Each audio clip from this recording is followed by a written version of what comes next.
2.0 Heart of the Matter, that's what this is. I'm Shawn McCraney, your host, and I'm so excited because I get to introduce part 2 of John Dehlin's interview, where he actually gets to tell his story, and we saw part 1 last week, part 2 tonight, part 3 next week. Wait for that, look for that. It's been a great time and already had a lot of response from it. Following that, on May 15th, we're going to pre-record 2 or 3 or 4 hours, we'll see, of John, after 10 years, going back and doing a Mormon Stories with me, a follow-up as to what's happened with us and where we are. And so those are going to start airing on Tuesday, May 15th, and then the following week, the 22nd, and then the following week, the 29th. So we're going to have almost 6 weeks and maybe more of John and Shawn and talking about this. And, you know, I just got to tell you, I got to be really open here. I hope John and I can partner up. I publicly am just saying this. John reaches a people, many of them who really don't care anymore about God. They've been burned by religion, being Mormon. And so he talks with them about things, and he leads them, and they have get-togethers and fellowship. That's their choice, and that's fine. But there may be people within his circle of influence, and his circle of influence is big, especially in this state, who still have an interest in knowing God and understanding who he is and Jesus and the faith. And so I'm hoping that John would direct them to us so that we can help them see what a relationship is without religion. And I'm talking about without any religion. None. Zero. Why is that important? Because there are these little fiefdoms around the state, and they call themselves churches, and they call themselves Christian churches, and they're sitting there waiting for people who have left Mormonism to slip into their clutches and put them in bondage. They put them in religious bondage, and it could be to authority, it could be to commandments, it could be to marital status, it could be to doctrine, it could be to financial obligation. Just last Sunday, I got something from a church here locally, one of the biggest churches, and they went on to spend the whole time together with their congregation talking about money, talking about giving more money. And when John interviews me, we're going to get into those churches and talk about that. People coming out of Mormonism, people coming out of any religion, they do not need to be burdened with money. Money is tough to come by. It's not easy. We all struggle with it. Where God guides, God provides. And that's what the message should be. Pastors are constantly telling their congregates, trust the Lord, give it to the Lord, He'll do it.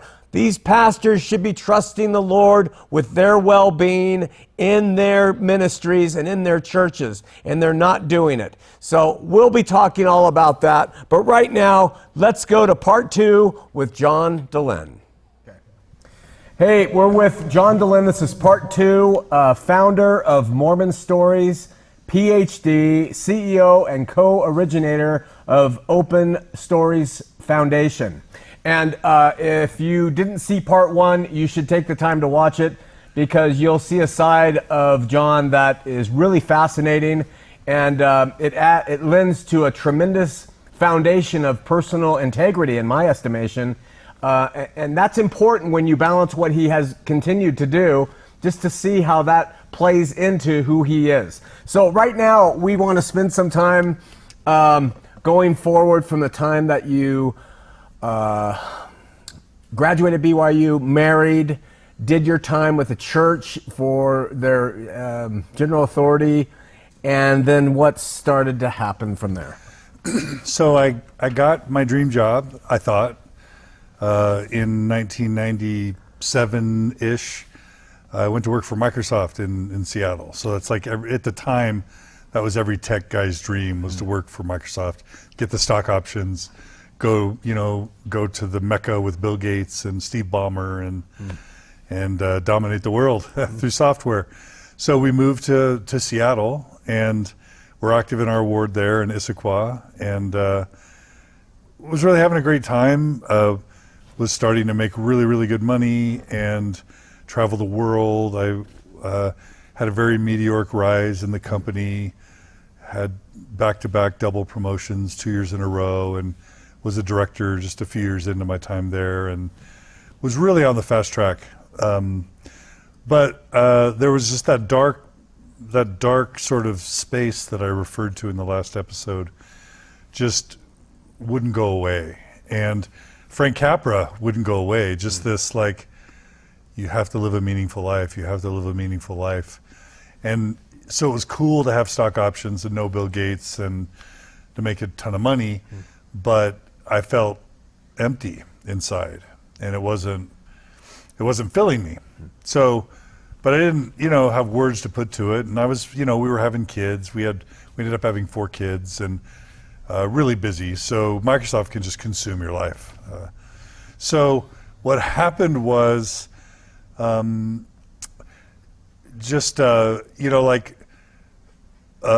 bishop ended up asking me to teach Sunday school. So I taught Sunday school, and I taught the bishop's daughter in Sunday school. And she really liked me as a teacher. So she recommended to the bishop that I teach seminary. So around 2000, 2001, I was called to teach early morning seminary. And so I started I'm going to be the best seminary teacher I could be. I had Elder Layton, President Elder Layton was my seminary teacher, and I'm going to be like, Lawrence Layton, but for these students. And so I just thought I'm going to, really dig into the Book of Mormon. That was the first year, was Book of Mormon. And then the second year was Doctrine and Covenants. So I did a full year of Book of Mormon and really read the Book of Mormon in depth. And was just starting to hit things. I was starting to notice some inconsistencies. I was starting to notice some problems with the narrative. But at the time, it was all about like inspiring these young students and motivating them and helping them be the best that they could be, to give them a great experience. But I was throwing in a little polygamy. I was throwing in a little bit of uncorrelated materials. I wanted to inoculate them so that they wouldn't be surprised, with some of the church history. And I thought I knew church history. I thought I knew there was polygamy and Brigham practiced it, and that sort of thing, right? So somewhere along this time period, Margie and I make a trip to Utah to visit my cousin, who's a dermatologist down in Orem. His name's Ricky Parkinson. And I think I probably mentioned to him that I was teaching seminary by this point. And this is, again, like 2000, 2001, and he's like, "Did you ever hear the story about the Book of Abraham?" And I was like, "No, what do you mean?" "Well, those hieroglyphics that are in the Book of Mormon and the papyri." I go, "Yeah, I've heard about that." He's like, "Did you know that they were discovered, in the 60s? That we thought that they were burned." I didn't know any of this. He's like, "They were burned in a fire, and they were thought to be lost, and then they were discovered, and then the church was super stoked to have Egyptologists translate the papyri to show that the Book of Abraham was scripture." And I'm just like on the edge of my seat thinking, this can't be real, And he's like, "Yeah," and then the Egyptologists found out that the word Abraham doesn't even appear anywhere in the scrolls, let alone have anything to do with the text that Joseph Smith produced. And at first I was just like, oh, he's just being controversial, and but then that just like really sunk in me. I'm just like, oh my gosh, that is one of the most interesting stories I've ever heard, and I'm 31 and I've never heard that story before. So I was like, well, what else don't I know? And so I started really studying church history in depth. So I got the Church History in the Fullness of Times Institute manual, this big green thick book, and I read through it, and Kirtland Bank scandal and Hans Mill massacre and and it didn't mention, I don't think, Mountain Meadows. I could have it wrong, but like in my memory, it left out some stuff, but it certainly was open about certain things. And so I was like, I need more. So after that, it was like Richard Bushman. I got Joseph Smith and the Beginnings of Early Mormonism, which was the predecessor to Rough Stone Rolling, where he talks about kind of everything that led up to Joseph Smith's kind of early ministry. And I didn't know a lot of that stuff. And I had heard about Michael Quinn's, Mormonism in the early Magic Worldview, whatever it was called, but I never read it. So I started reading Michael Quinn, and I read his series on power, the the origins of power and the extensions of power. And I read in there things like David O. McKay or Hugh B. Brown tried to get blacks to the priesthood in the 60s, and then it was scuttled last minute. And like, we could have like saved like 10 years of racism if like the Brethren hadn't outvoted like Hugh B. Brown. And I started learning all these things, and it was like this rabbit hole. And then I started reading, I started reading Grant Palmer, and I started reading Simon Southerton, his book, Losing a Lost Tribe, and Grant Palmer's An Insider's View of Mormon Origins. And then I also, finally, kind of the pinnacle of my studies was Fawn Brody's No Man Knows My History. And of course, I always viewed that book as evil and dark and as scary and as, anti-Mormon. And then I'm reading it, and it's like one of the most entertaining books I've ever read. It's just this gripping page turner, and it's accurate, and it's fun, and it's interesting, and it's actually in some ways kind of Joseph Smith, but it peeled the covers back on who Joseph really was. Wow. And that was like, I'm just like, by the time I got done with that book, I just remember sitting at my kitchen table in Seattle, and it was the first time where I allowed myself to think the thought, is it possible that it's not true? And that was like the big switch, because I'm like, if it's true, if the church is true, then this is super complex and fraught. But if it's not true, everything immediately makes perfect sense. Everything. Wow. Kind of that Occam's razor moment, right? And so I remember like pulling Margie aside and just saying, Margie, I know I've been like depressed for 2 years and obsessed about reading things and like distracted and unavailable as a husband and a father in some ways, but I just want you to know that the culmination of all this pain and suffering, and I had to resign as seminary teacher. I resigned mid-semester, like D&C, I'm getting into sections 10, 15, and I'm just like, this is not gonna work. And I started teaching the real history, and the CES would send monitors to watch me teach, and then like, you can't say that, you can't say that, you can't do that. And I'm just like, I'm teaching like truth, this is real, these kids need to know, and they weren't having any of it. So I resigned my calling as seminary teacher a year and a half into it, and I told Margie that I didn't believe the church was true anymore, and she just starts crying,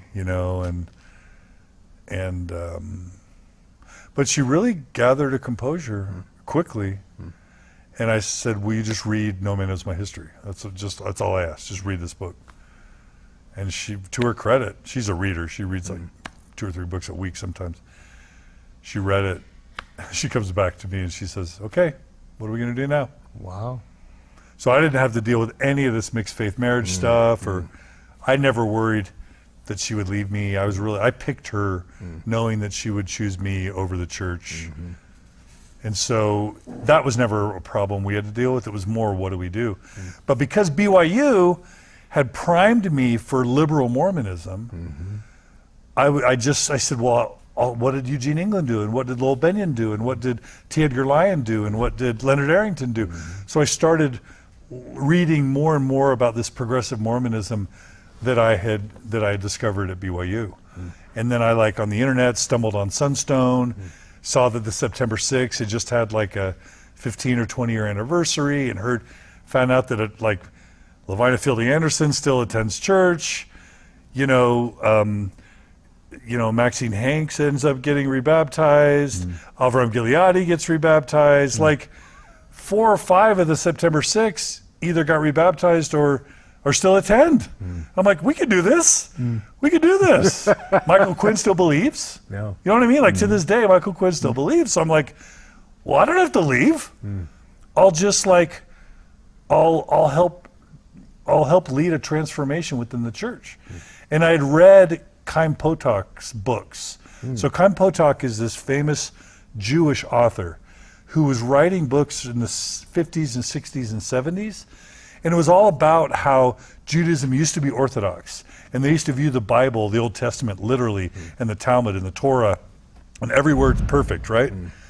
And then the Holocaust happens, and Jews are like, if this is what it means to be God's chosen people, we're not interested. And they start leading the forefront of art and Hollywood and science and academia and becoming atheists and questioning God. But then, you know what the Jews do? They form a new branch of Judaism called Reform Judaism. And in Reform Judaism, you can be an atheist. You don't even have to believe that Moses, the founder of your religion, existed.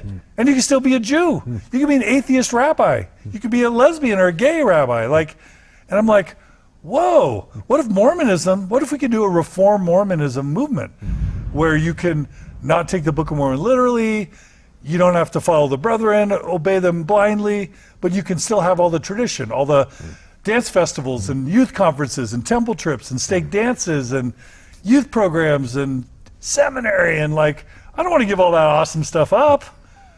You want your kids to have all that? Yeah, I wanted my kids to have it. I wanted the world to have it. Okay. So let's just make Mormonism honest and cool. That's how I came out. So I didn't leave the church. We stayed active. I grew some facial hair. I started wearing Birkenstocks to church, but I looked a little bit disheveled. But I'm like, we're gonna fix this. So I got more and more depressed in my job, more and more feeling this urge to do something. And by 2004, I'm just like, I can't do this anymore. So I literally just resigned my position at Microsoft. Wow. Top of my game.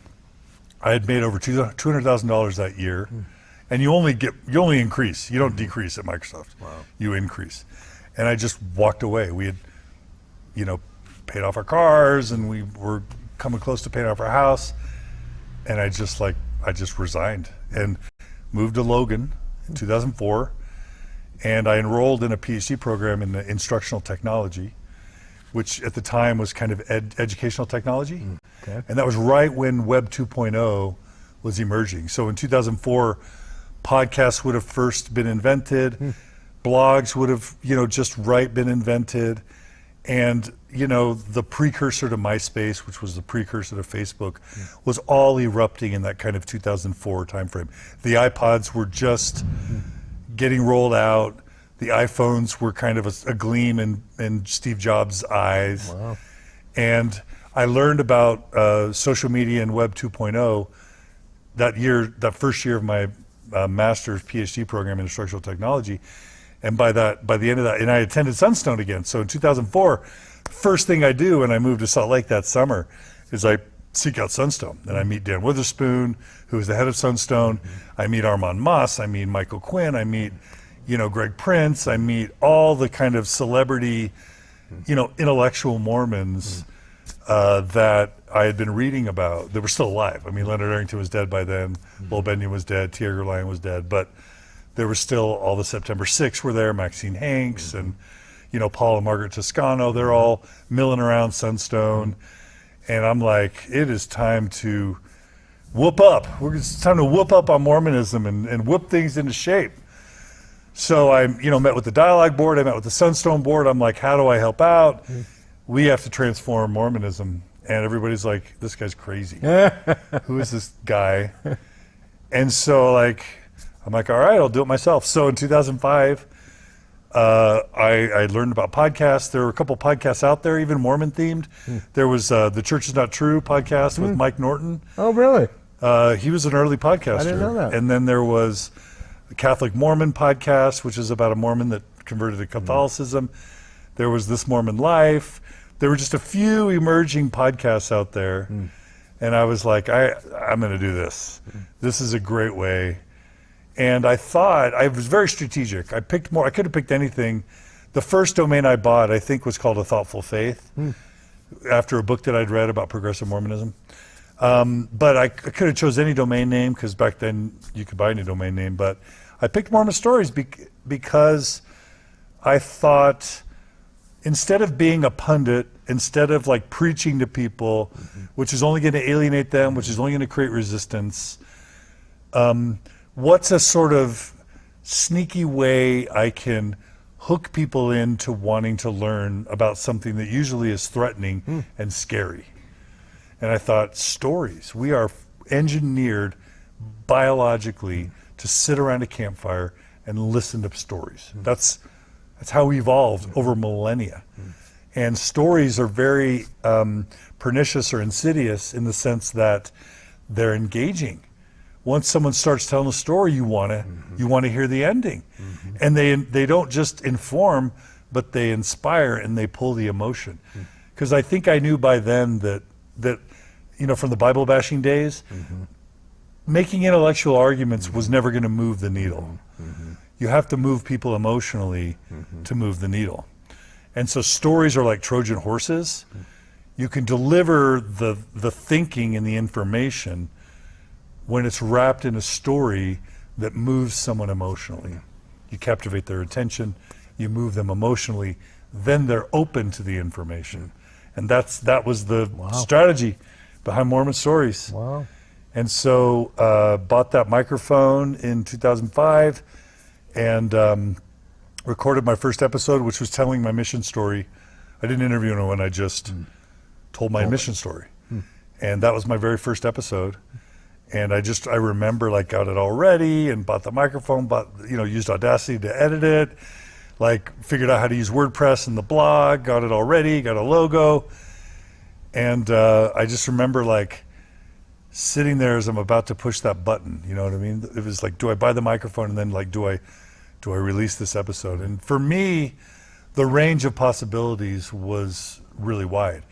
It could have been nothing. No one could have cared. I mean, podcasts are just now getting super popular. Yeah. In 2005, no one had ever heard of a podcast, and that was true for years after we started. But I thought this could be nothing, or it could be really small, or it could grow like super big and make a huge difference and maybe even make a dent in the church somehow. And I'm like, but what's for sure is I'm at heavy risk of being excommunicated if I do this. But I thought to myself, the faith crisis I went through was too painful. And I'd met enough people going through a faith crisis. I'd seen how it can wreck a marriage. I saw how it could lead to suicide. I saw how it could just really destroy people. And I thought, number one, the church not being honest about its history, that's unacceptable. And number two, people committing their lives to something that isn't what they think it is, that's unacceptable. And if we can just bring it all out in the open, sunlight is the best disinfectant, we can own up to our problems, own up to the weaknesses, talk about it in public, and one of two things will happen. I'll get excommunicated, and that'll free me from something that, was beautiful, but it was also vexing. Or we'll change the church. We'll freaking change the church, and we'll turn Mormonism into progressive reform Mormonism. Okay. And then the church will be honest, and people will know what they're a member of, and we'll be a more humane, honest, informed, educated church. So pushed that button and launched my first episode, and we've been going for 13 years. Wow. It is one of the longest running podcasts in the world. Wow. And with the most episodes, because as you know, we have like over 910 Wow. episodes now. Amazing. Yeah, so. Second guest. Yeah, so Greg Prince, the author of the book, the book David O. McKay and the Rise of Modern Mormonism had just come out. And have you read that book? Yeah. It's a groundbreaking book. Yeah. Where it like admits that like when Bruce R. McConkie came out with Mormon doctrine, a lot of the other apostles hated it, and someone did a commission on the book and they found like hundreds of errors and told Bruce not to publish it again, and he got rebuked. But then Joseph Fielding Smith, his father-in-law, got more power and ended up publishing it without the church's permission or something weird like that. And you know, book. What? Good book. Interesting book, yeah. And it talked about Fawn Brody and how David O. McKay struggled with his own niece and whether or not to excommunicate her. It talks about, Juanita Brooks and how they punished her with the Mountain Meadows Massacre, and even Sterling McMurrin, and how David O. McKay said, leave him alone, and it just tells all these amazing stories about intellectual, thoughtful Mormonism and the dark side. And I thought Greg was a great guest. So I had him tell the story of David O. McKay. It wasn't until a year or two ago that I actually had Greg tell his own story. Oh. But that was my first interview. I also, my second interview was with with Hiram, the fake name of Mike Norton's podcast companion. Oh. So I interviewed the co-host of the Church Is Not True podcast. And, Greg Prince told me, don't do it. Don't ever interview an ex-Mormon. That'll ruin your credibility. But I was just like, we are going to interview both sides. We're going to tell the full story. So I'd interview, the Church Is Not True guy, but then I'd interview John Lynch from Fair. So I'd have the apologists, give their side. And then I interviewed Grant Palmer, which was really groundbreaking at the time. But then I also interviewed Richard Bushman, and Richard Bushman was willing to come on. Yeah.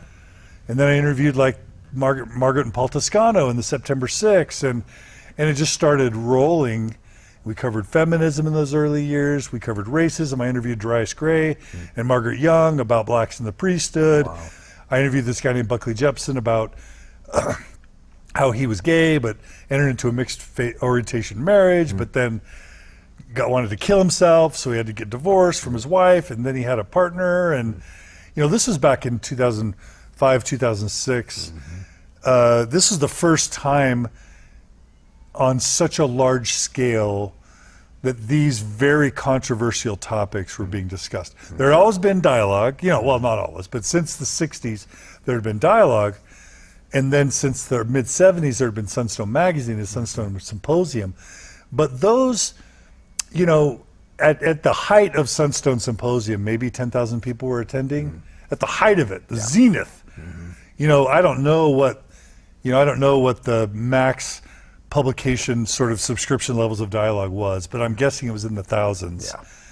And so, once we started picking up, first it was dozens, then it was hundreds, then it was thousands, but it eventually got to tens of thousands. And even, some of my episodes have been downloaded and listened to well over 100,000 times. Wow. So it was the first time that I was aware of that these very controversial issues started really penetrating the skin of mainstream Mormonism. Wow. And that was a really exciting thing. And at the time, if you had asked me what's your motivation with Mormon stories, I would have said it's to keep people in the church. It's to there's all these people leaving the church because they're learning about this history, and there's a way to stay, and I'm going to help them stay. Yeah. And so, I wanted to change the church, but also wanted to keep people in it. And that fueled me for those first few years. I remember people contacting me and saying, you got to talk to John up in Logan. He talks openly, but he wants to show people they can stay. Yeah. So what you're saying, I remember a firsthand experience with people calling and telling me, he wants to help people stay. So I knew that about you before I ever met you. When did you start to see, and was it from word of mouth? When did I start what? When did you start to see the numbers start to grow into the thousands? Oh, within, it was so bizarre. Within that first year, people started coming out of the woodworks. It was like I had punctured this huge water balloon of pain in the sky. Wow. And the podcast was cool. We definitely were getting thousands of downloads in our first year. But what was crazy is how many people reached out to me. Wow. I started getting 1, 2, 3, 4, 5 emails a day, sometimes dozens of emails a week.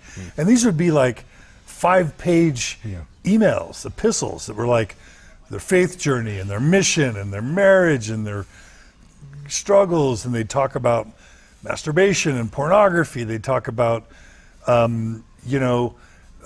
eating disorders and trauma and sexual abuse and ecclesiastical abuse from their leaders and doubting issues and divorce problems and depression and cutting and suicide and closeted gay men who had married women, and their kids didn't know, and their wives didn't know, and they were reaching out to me, and it was really humbling, and it was depressing because I had a sense, I'm like, I can't be the only guy who's going through this. And okay, I've met a few people, but like, how big is this problem? And all of a sudden I realized, because Fawn Brody's book was published in like 45. Yeah. It's not, and the Tanner started in the 60s.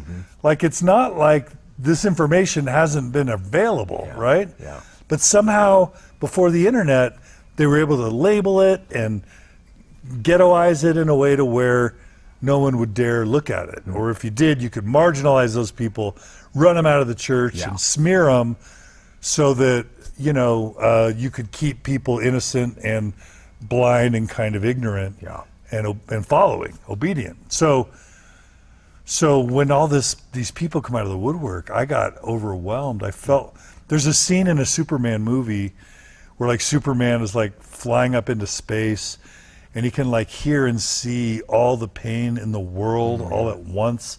And there's even kind of a Christ sort of reference where he's floating and his arms are kind of out to the side as if he's on a crucifix, because you feel like he's kind of taking upon him. And I don't mean to lift myself in that way at all, other than to say, in our own little rincon, in our own little tribe, I started to feel that tens of thousands of people were suffering in their marriage, in their self-esteem, in their sexuality, in their mental health. And I'm just like, this is incredibly unacceptable. But I was like, what do I do when somebody comes to me and is addicted to drugs or sex or cutting or about to get divorced? Like, I don't know how to help these people. So that's when I started thinking maybe instructional technology wasn't the career for me. So I got a job with MIT to kind of make the bills, got my master's. I started to stop the podcast a couple times. Early I was super excited, but then I'd have people tell me that they left the church over the podcast. First they'd write and say, oh, I'm so excited, you've given me a way I can stay.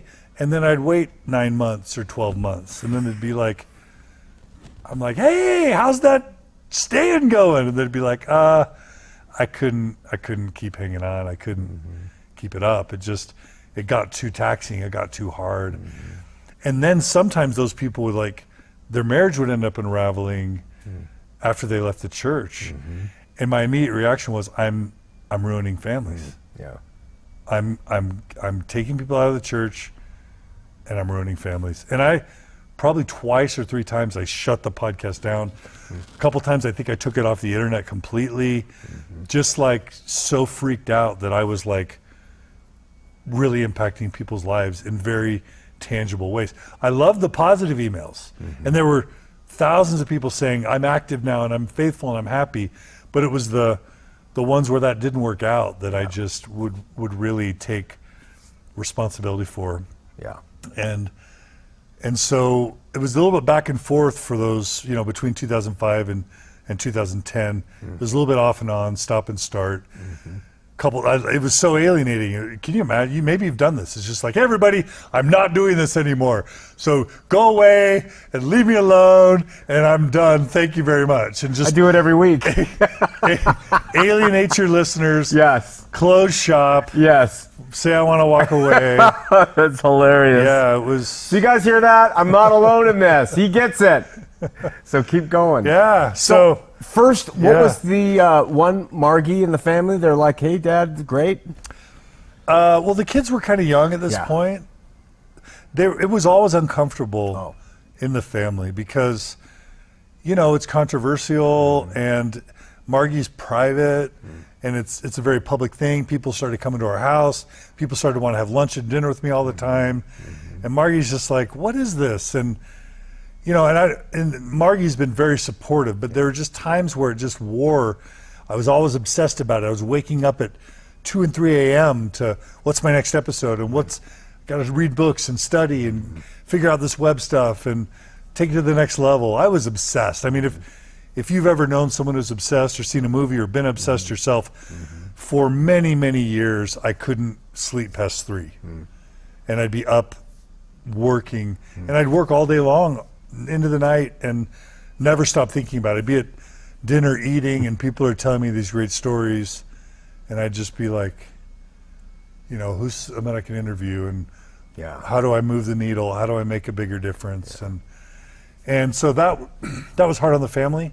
But then there was a point where Margie was just like, can you just move on? Like, get over it. Get over it.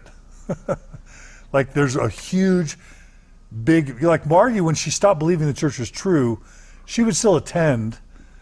But for her, you know, she's like yoga and Buddhism and mindfulness and Brene Brown and, you know, inspirational books. And she just moved on. So intellectually, she was dead to Mormonism, but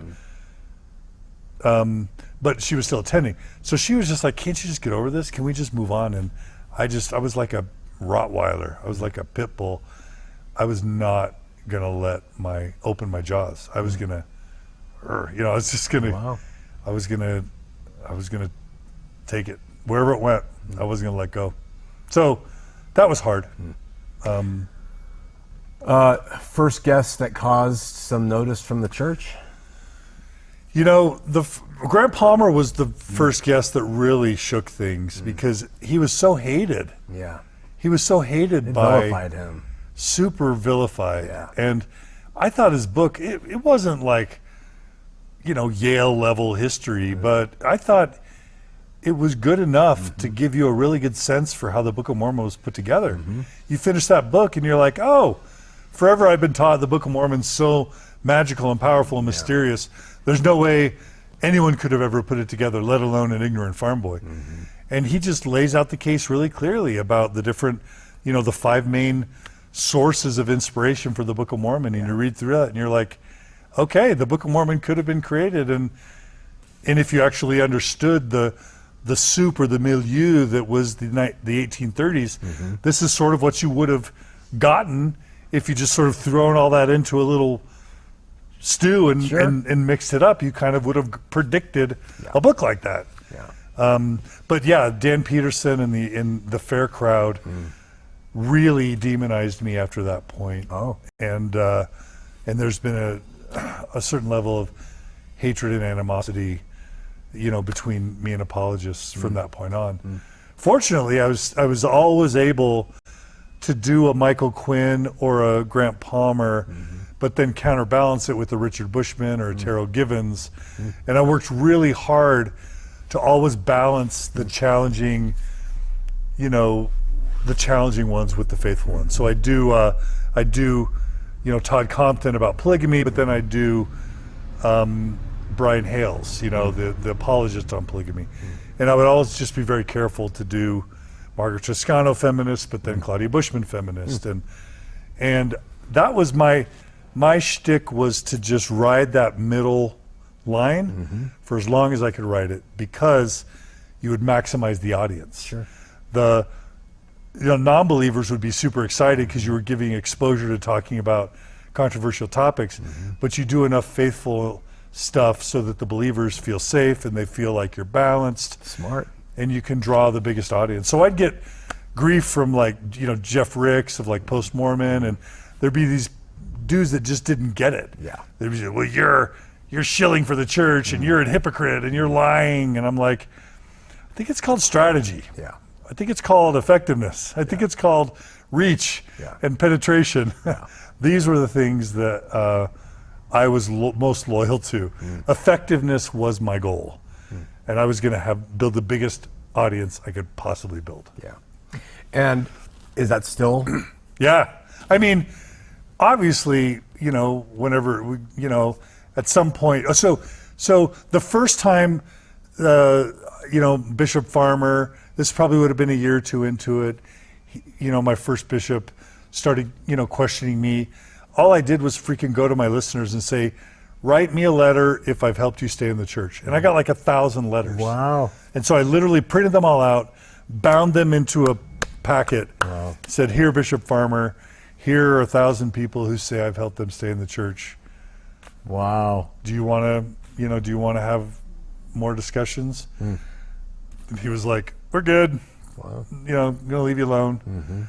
So that was the first time. I was never, in fact, he said to me, I'm like, do you know any of this stuff that I've been talking? Do you know about the Book of Mormon, Book of Abraham, polygamy, polyandry? He's like, honestly, John, I feel like if I got into this stuff, it might challenge my testimony.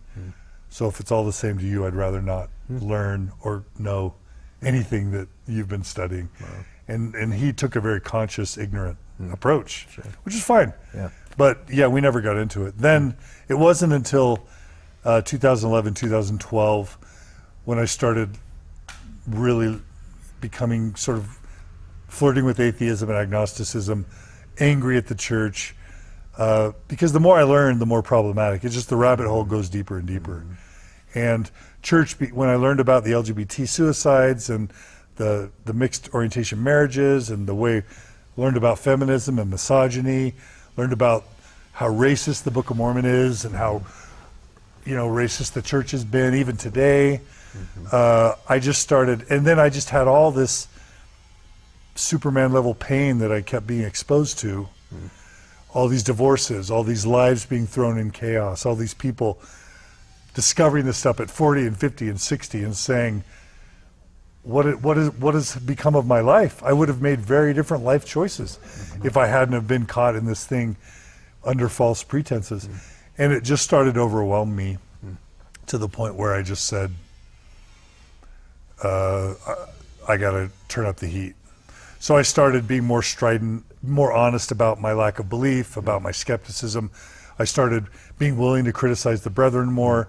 I started being, because that was my rule forever. Just never criticize the brethren and never personally own up to challenging the church's truth claims. And if I never challenge the church's truth claims and if I never criticize the brethren, they'll leave me alone. And that worked for like nine years.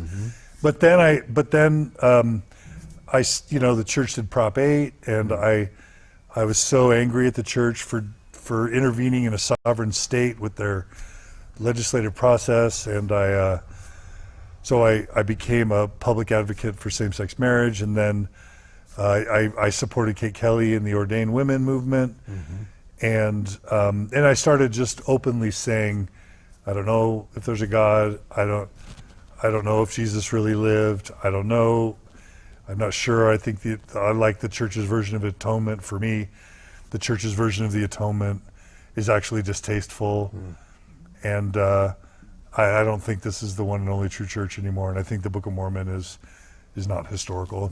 And as I started being more open about my own disbeliefs and being more of an activist, instead of just trying to play that neutral ground, the church started to be really concerned. And so that's when in kind of 2013, 2014, the final disciplinary council sort of thing was kicked into motion.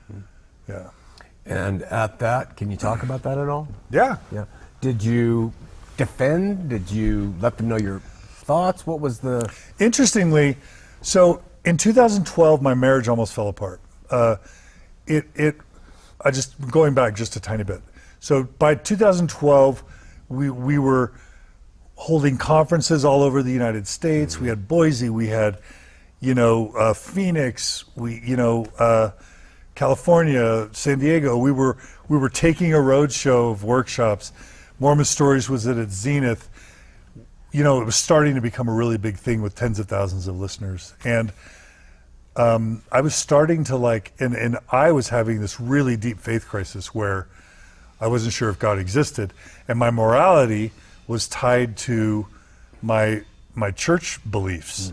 And all of a sudden, if God didn't exist, is it wrong to cheat on your wife? Because if there's not a God or angels watching, and if your wife doesn't know and you're healthy about it, is it immoral? Does anyone care? And because my morality wasn't intrinsic. Yeah. And I hear about my friends having all these, they get divorced and then they're dating again and they're in their 40s and they're having great sex and they're starting to try weed, and alcohol and having a lot of fun. And I'm like, wow, that kind of looks fun a little bit. And I didn't do any of that stuff ever. And I had this real dark night of the soul where I just felt completely lost. And that's when my son was 8. Winston turned 8, and I wanted to baptize my son. And the stake president said no. And that was like disciplinary council threats part 2, where he's like, I'm not going to let you baptize your son, and I'm really concerned about your beliefs. And so for about a year, I had to meet with my stake president every week, where he tried to rehabilitate me. And part of that was I had almost lost my marriage. I had started making bad decisions, kind of like maybe you did at one point in your life. Definitely did. Yeah. I had that experience that many teenagers have. Yeah. I had that experience, and I started to just lose myself. And so interestingly, I repented to the stake president, and he wanted to rehabilitate me. So we spent a year with him meeting with me weekly to convert me back to, and by the end, he felt good about it. And I think the church was pressuring him to excommunicate me, but he wouldn't do it. And so ultimately he let me baptize my son. By 2012, I was back in full fellowship. And I was active again because I'd gone out of the church a couple times for about a year at a time each time. So that, and then interestingly, he's released before his full 10-year mark. Whoa. And then L. Whitney Clayton and Elder Ballard come to our stake twice in a 6-month period and train the church leaders on how to deal with apostates. Wow. And they talk to them about ordained women, and they talk to them about Mormon stories. Wow. And they show this bubble chart that I didn't learn until a year or two later existed. They show the members of my stake this bubble chart that lists John Dehlin as one of the enemies of the church, along with Denver Snuffer and ordained women. And then all of a sudden, he won't, my stake president won't let me renew my temple recommended. I'm like, why? I want to go to the temple. They just made changes. I want to see what the new changes are. He's like, I'm not comfortable giving you a temple recommend. He gets released, and then they call the new stake president. Brian King is his name. And he was literally called to excommunicate me. Wow. And that's why they chose him. Wow. And it's like, Mark Jensen, if you won't excommunicate John Dehlin, we will release you, and we will choose a stake president who will. And so that's kind of how things happen. So I gave my TED talk supporting same-sex marriage in 2013. I signed the ordained women thing, and by January, February of 2014, I was summoned to a disciplinary council. And so, the disciplinary council, it was really weird because Kate Kelly and I got our letters within a day of each other, both notified of a disciplinary council, and we went directly to the New York Times. And it was a international story. And the church got freaked out about that because it made it look like it was a coordinated purge. And so they literally delayed my disciplinary council for like 6 or 8 months. That's why they did that. So they could excommunicate Kate and then have this big breathing room before they didn't want this big momentum and this big media firestorm. They wanted to kind of let that die down, and then hopefully people would lose interest. So I met with my stake president 3 times and tried to reason with him. It was a kangaroo court. He knew what the orders were. He had no interest in listening to my point of view. He cherry-picked statements from the past to put together. I'd repented of all the mistakes. I had confessed to the stake president. I had become more faithful again, but he cherry-picked statements I had made years before to try and build this case. And what it came down to was,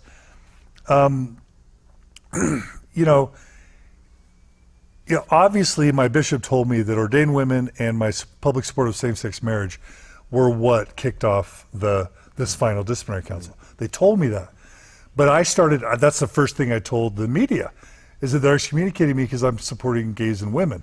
Well, that looks really awful for the church. Sure.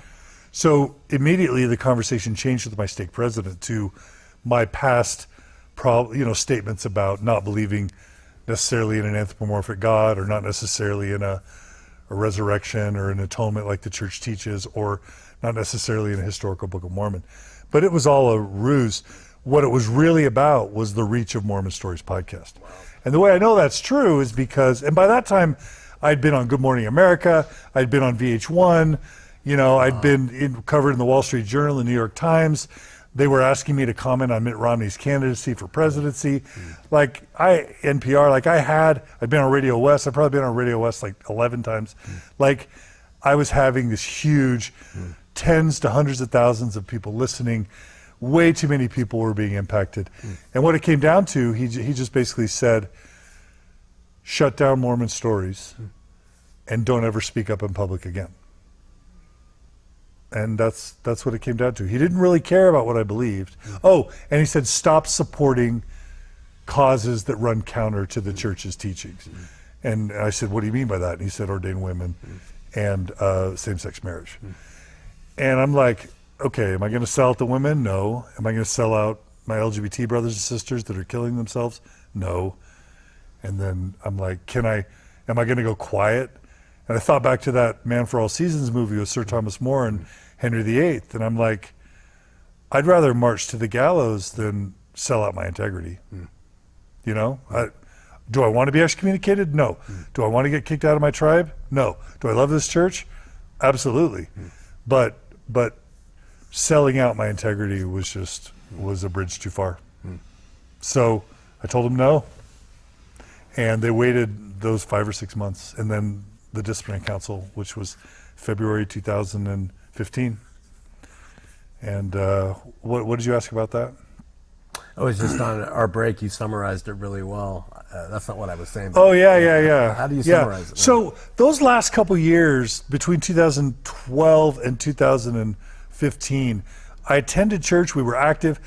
When they called the Disciplinary Council on me for the final time, my first daughter was planning to go to BYU. She had graduated from seminary. My second daughter was Laurel's president. My third daughter was Beehive president. Wow.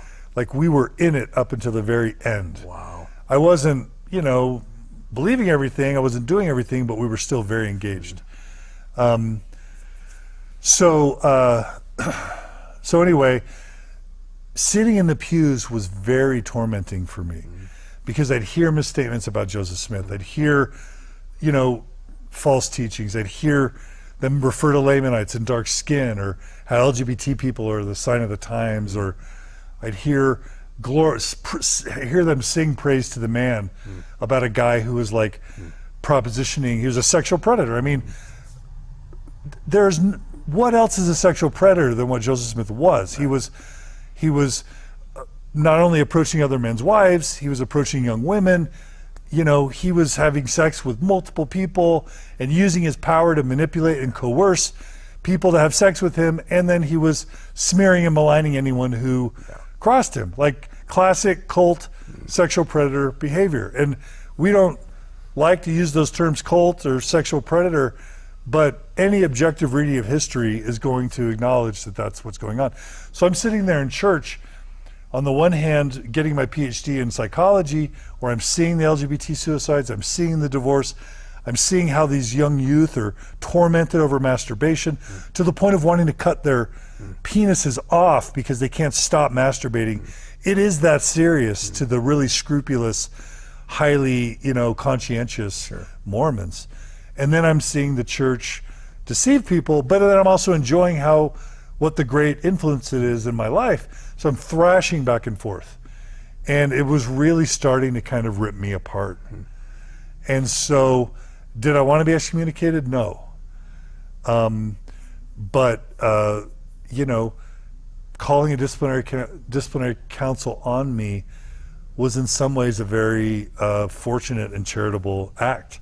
Because as barbaric as it is, as mean-spirited and as impersonal and as un-Christ-like as it was, it cut the cord that I wasn't able to cut myself. So it's kind of one of the worst things that's ever happened to me. I would have never chose it, and I'm super grateful that they did it, because life's been amazing since then. But the Disciplinary Council itself, 15 men around a table, me and Margie, and it was just a kangaroo court. I had 5 witnesses, my mom, my dad, my brother, Bill Bradshaw, and Mike Huband, a guy in my ward. They testified on my behalf, I testified. They were just like picking their teeth and like scratching their rear and looking at their watches. Wow. There was no 6 for and 6 against. It was a kangaroo court, and they were just there to get the job done. They didn't even want to look me in the eye. Wow. And they pulled the trigger, and they did us a huge favor. But that labeled Mormon Stories as an apostate entity, and me as an apostate. Yeah. And you know, there is an impact to that, and we can talk about that if you want. But we're going to talk about it next week when we do our third part, and the most engaging part probably with John and I. And so join us next week for that.